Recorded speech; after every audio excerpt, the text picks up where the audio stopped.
बिस्मिल्लाहिर्रहमानिर्रहीम। आज के लेक्चर के अंदर हम देखेंगे कि the magnitude of unit vector. Unit vector का जो मैग्नीट्यूड होता है वो क्या होता है, इसको हम स्टडी करते हैं। The magnitude of unit vector. Unit vector के का मैग्नीट्यूड क्या है, पहले तो हमें मालूम होना चाहिए यूनिट वेक्टर की डेफिनेशन क्या है।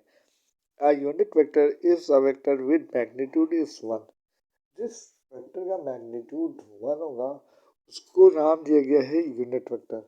इसका मतलब ये होगा कि the magnitude of unit vector, unit vector का जो मैग्नीट्यूड है वो हमारे पास क्या है, वन है। तो इसका जो आंसर है हमारे पास सी आंसर है।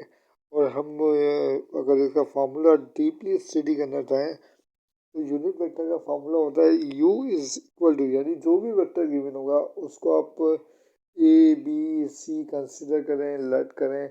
लेट करने के बाद उस वेक्टर को आगे ए उसी सिंबल से, अगर ए वेक्टर है तो ए ले लेंगे और यूनिट वेक्टर के ऊपर यहाँ एरो लगा हुआ है, ये एरो नहीं आएगा, इसके ऊपर यहाँ कैप लगाना होगा आपको। मैं आपको लिख के भी बता देता हूँ ताकि आपके और समझ में बात आ जाए। लेट सपोज ये है ए वेक्टर, तो इस पर इस तरह का कैप लगाना होता है। इसको बोलते हैं यूनिट वेक्टर का सिंबल। आपको तरीके से इसका फॉर्मूला लिख के बता देता हूँ।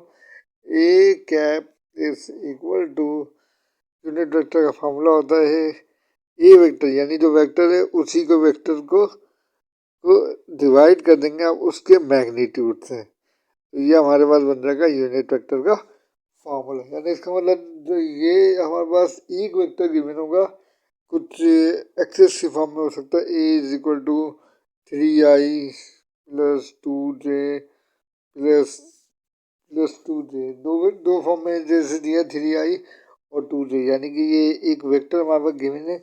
इस वेक्टर को हम इधर रख देंगे, ठीक है, इस जगह पर। और इसका जो मैग्नीट्यूड है, मैग्नीट्यूड पर आपको मालूम होना चाहिए कि किसी वेक्टर का मैग्नीट्यूड किस तरीके से कैलकुलेट करते हैं। इसका भी मैंने अपने चैनल में अपना वीडियो बना के डाली हुई है, आप चेक कर सकते हैं जाके। किसी वेक्टर का मैग्नीट्यूड कैसे कैलकुलेट होता है, how to find a magnitude. तो आपने इसका एक फॉर्मूला होता है √a X square plus Y square plus Z square. यानी अगर दो एक्सिस है हमारे पास आई है तो एक्स स्क्वायर, और हमारे पास जे तो वाई स्क्वायर, और अगर जेड होता तो ए स्क्वायर। यानी इसका मतलब ये हुआ कि इसके अंदर हम वेक्टर ए को लिखेंगे, ये हमने ए लिख दिया, और उसके बाद इसके मैग्नीट्यूड से इसको डिवाइड कर देंगे तो हमें क्या मिल जाएगा, यूनिट वेक्टर।